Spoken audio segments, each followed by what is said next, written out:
আমার কাছে একটা স্ট্যাট আছে স্পেনের চান্স ক্রিয়েট করার স্ট্যাটের জায়গাটা। আমি হাবিব এবং পারভেজ আপনাদের দুজনকে দিয়ে শুরু করবো একটা জায়গাতে, সেটা হচ্ছে স্পেন কি পরিমাণ চান্স ক্রিয়েট করেছে, কি পরিমাণ চান্স মিস করেছে, কি পরিমাণ বিগ চান্স ক্রিয়েট করেছে।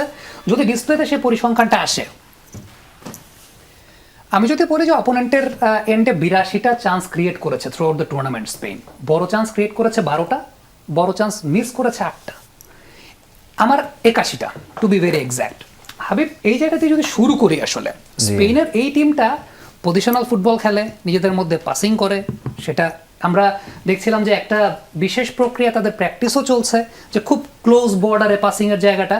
বাট ওই যে বিগ চান্স মিসটের জায়গাটা, যেখানে ফেরান তোরাস একাই 3টা চান্স মিস করেছিলেন একদম ইনিশিয়াল স্টেজে, সো এইটা কি স্পেনকে এই ম্যাচে আজকে ভোগাতে যাচ্ছে কিনা, বিশেষ করে যখন সালিবা এবং উপামেকানো আছেন? What's your thought about that? Big chance miss করা এই স্টেজে যে কোনো দলের জন্য একটা বড় লস, কিন্তু স্পেনের জন্য এই জিনিসটা একটু ট্রিকি এবং ডিফারেন্ট। আমরা যেগুলোকে বিগ চান্স হিসেবে কনসিডার করি, স্পেন এগুলোকে হাফ চান্স হিসেবেই দেখে। এর কারণ হচ্ছে Spain is not dangerous until it's dangerous. তো এই কারণে ওরা কি করে, অপোনেন্ট বক্সে মনে করেন যে একদম মানে অপোনেন্ট বক্সে আমরা বাংলা ভাষায় বলতাম যে কুতকুত খেলে, ঠিক আছে? অপোনেন্ট বক্সে মনে করেন যে এদিক থেকে মানে ওরা কি করে কি একদম ক্লিয়ার অপরচুনিটি ছাড়া কেউ পোস্টে শট নেয় না। কিন্তু এই জায়গায় France will be different. France যদি বক্সের জায়গা পায়, আরেকটু জায়গা করে নিয়ে হলেও একটা শট করতে পারে যেটা ব্লকড হইতে পারে। তো ফুটবলে এমনি যারা ব্রেভ, যারা বেশি শট নেয়, তাদের রিওয়ার্ড বেশি। অনেক ক্ষেত্রে অনেক গোল যেটা হওয়ার মতো না তাও হয়ে যায়, অনেক সময় গোলকিপারের ইররে গোল হয়ে যায়। সো শট নেওয়াটা একটা ভালো দিক। স্পেন সেই জিনিসটা করে না, তারা একবারে ভেরি শিওর হয়ে শট নেয়। এই কারণে আবার ধরেন দেখা যাচ্ছে যে 12টা বিগ চান্স, ওই ভেরি শিওরের মধ্যে 8টা বাদ গেছে। সো এটা একটা বাজে দিক। ধরেন ফ্রান্স, ইভেন ইফ আর্জেন্টিনা যদি ফাইনালে আসে বা ফ্রান্সকে যদি টপকে যায় আজকে, ইভেন ইফ যদি আর্জেন্টিনা যদি এই রোগ থাকে, তাহলে মনে করেন যে অপোনেন্ট টিম হচ্ছে 3 থেকে 4টা চান্সে একটা ভালো শাস্তি দিয়ে দেবে, পানিশমেন্ট যাকে বলে আর কি। তো স্পেনের এই ফুটবলটা থেকে ওরা বের হইতে পারবে না, কারণ তাদের আইডিওলজিটাই হচ্ছে এটা যে আমরা অনেক সময় উইং ধরে ঢুকলে, এই যে আলভারেজ যে শটটা নিছে, স্প্যানিশ কোনো প্লেয়ার এই শটটা ট্রাই করবে না ইয়ামাল বাদে। ইয়ামালি ওই শটের ট্রেডমার্ক, তো ও তো লেফট থেকেই ওই দিক থেকেই করবে, ওটাও গোলকিপারদের এখন চেনা হয়ে গেছে। সো এটা ভেরি প্রেডিক্টেড শট। বাট ধরেন অন্যান্য টিম যখন উইং ধরে আসে, উইঙ্গাররা কিন্তু শট নেওয়ার চেষ্টা করে যখন 1-on-1 থাকে বা অ্যাঙ্গেল খোঁজার ট্রাই করে। স্পেনের ক্ষেত্রে এই জিনিসটা হচ্ছে হয় কাটব্যাক করবে, নইলে আরেকটু ভিতরে ঢুকে কাটব্যাক করার চেষ্টা করবে, নইলে ক্রস করবে। তো এই কারণে হচ্ছে বিগ চান্স যেরকম বেশি বেশি ক্রিয়েট হয়, আমরা ফুটবল তো অফটা ল্যাঙ্গুয়েজ দিয়ে এখন রিড করি, তো এই কারণে বিগ চান্স মনে হয় যে অনেক বেশি, বাট ওদের দৃষ্টিতে, ওদের সাইকোলজিতে এগুলো আসলে হাফ চান্স। ওকে পারভেজ, স্পেন তো এই ফুটবলটা 2010-এও খেলতো, বাট 8টা গোলের মধ্যে 10-এ 5টা গোল করেছিলেন ডেভিড ভিয়া।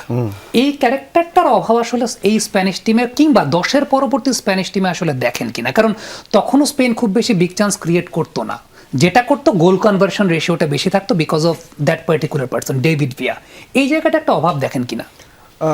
একটা তো অভাব ছিলই। আপনি চিন্তা করেন ডেভিড ভিয়ার পরবর্তী সময়টাতে ফার্নান্ডো টোরেস কয়েকদিন টেনেছেন, পরবর্তীতে আলভারো মোরাতাই মূলত তাদের মেইন স্ট্রাইকার ছিলেন বহু বছর ধরে, বেশ কয়েকটা ওয়ার্ল্ড কাপ তিনি খেলেছেন। বাট তারও আসলে এই যে ফেরান টোরেজের একটা রোগ আছে বা ছিল, তো সেই কারণেও খুব একটা সাকসেসফুল তিনি হননি। বাট এই দলটা যে দিক থেকে আমার কাছে ডিফারেন্ট মনে হয় সেটা হচ্ছে যে তাদের এমন কিছু সুপার সাবস আছে যারা খুব ভালো কম্পোজার রাখতে পারে ক্রিটিক্যাল টাইমে, ক্লাচ প্লেয়ার যেটা বলি। ক্লাচ প্লেইংটা আমি দেখি যে স্পেনের আছে, এবং মিকেল মেরিনো সেটা প্রমাণ করেছেন গত 2 ম্যাচেই। তার পা থেকেই উইনিং গোলটা স্পেনের এসেছে। সো যেটা তারা বিগ চান্স মিস করছে সেটা আবার পুষিয়ে দিচ্ছে with very good composed finishing. এবং এমন একজন অদ্ভুত প্লেয়ার মিকেল মেরিনো, তিনি কিন্তু মানে মূলত একজন মিডফিল্ডার হিসেবে তাকে নামানো হয়, তার ক্যারেক্টারিস্টিক্স ওরকম, বাট তার ফিনিশিং ইনস্টিংক্ট এবং তার বক্সে রান নেওয়ার অ্যাবিলিটি দারুণ। ফিনিশিং, বল স্ট্রাইকিং খুবই খুবই ভালো, এরিয়াল একটা বড় থ্রেট। আর্সেনালের হয়ে লাস্ট সিজনে তিনি বহুবার দেখিয়েছেন আসলে যে এই ধরনের সুপার সাব রোলে তিনি কি করতে পারেন। সো স্পেনের এই জায়গায় একটা অ্যাডভান্টেজ আছে, তারা বেঞ্চ থেকে এরকম একটা ডেসপারেট মোমেন্টে প্লেয়ার নামাতে পারে। আর হাবিব ভাই যেটা বলছিলেন যে they want to make sure যে একটা ক্লিয়ার কাট চান্স আসার আগ পর্যন্ত তারা আসলে গোলের শট নিচ্ছে না, উইচ ইজ ভেরি ট্রু। কিন্তু কিছু ডেসপারেট মোমেন্টে কিন্তু করতে হয়। আপনি বেলজিয়ামের ম্যাচটার কথা যদি চিন্তা করেন, সেখানে কিন্তু কুবার্সিকে লং রেঞ্জ একটা শট নিতে হয়েছিল, যেটার ডিফ্লেকশনে বল বেরিয়ে আসার পরে কিন্তু মেরিনো গোলটা দিয়েছেন। সো লং রেঞ্জ শট তারা নেবে, but when they are very desperate, এবং এমন জায়গা থেকে আসবে যেটা আবার এক্সপেক্টেড না। কুবার্সির কাছ থেকে আপনি একটা লং রেঞ্জ শট তো এক্সপেক্ট করছেন না, বাট সেই ঘটনাটাও তাদের ঘটানোর ক্ষমতা আছে। সো ওই জায়গাটা আমি বলবো যে স্পেন তাদের এই ধাঁচের ফুটবলই খেলে, লো রিস্ক লো রিওয়ার্ডই, বাট জিনিসটা হচ্ছে রিওয়ার্ডটা তারা পেয়ে যায়। এমন সময় তারা গোলগুলো করছে, আমার পর্তুগাল ম্যাচটা ক্লিয়ারলি মনে আছে, সেখানে আসলে পর্তুগালের ফিরে আসার কোনো সুযোগ নাই, নীল খেলাটা ডিপে নিয়ে 90 minutes। একটা উইনিং গোল দিয়ে দিল। সো এইটাই তাদের খেলার ধরন। 2010-এ সিমিলার প্যাটার্নে তারা খেলেছে, but obviously with a better finishing quality of David Villa. ওয়ারজাবালকে আমরা আবার আন্ডাররেট করে ফেলছি এই জায়গা থেকে, তিনিও কিন্তু বেশ 4টা গোল দিয়েছে। দারুণ পারফর্ম করেছেন আমি বলবো। অ্যাকর্ডিং টু যতগুলো চান্স পেয়েছেন সেই তুলনায় কিন্তু তার স্কোরিং রেশিওটাও বেশ ভালো। সো তাকেও ডিসকাউন্ট করলে হবে না। অনেকে বলছেন তারা খুব পোটেন্ট না, বাট তাদের একজন প্লেয়ার তো 4 গোল দিয়ে আছেন, তাদের ফরওয়ার্ডই। সো এটা একটা পজিটিভ দিক আমার মনে হয়। সো আমার মনে হয় this Spain is still dangerous, কারণ ফ্রান্স, আমি সুপারম্যানের অ্যানালজিতে আনতে পারি ব্যাপারটা, যে ফ্রান্সের ক্রিপ্টোনাইট হতে পারে স্পেন, রেকর্ড সেই কথাই বলে।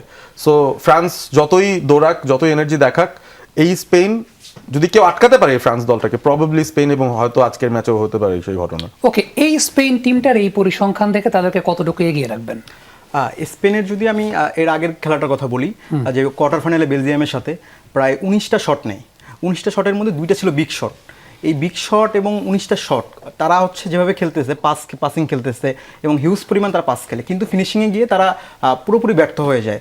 যদি আজকের ম্যাচে সেটা ঘটে তাহলে তাদের জন্য হতাশাজনক বা দুঃখজনক হবে।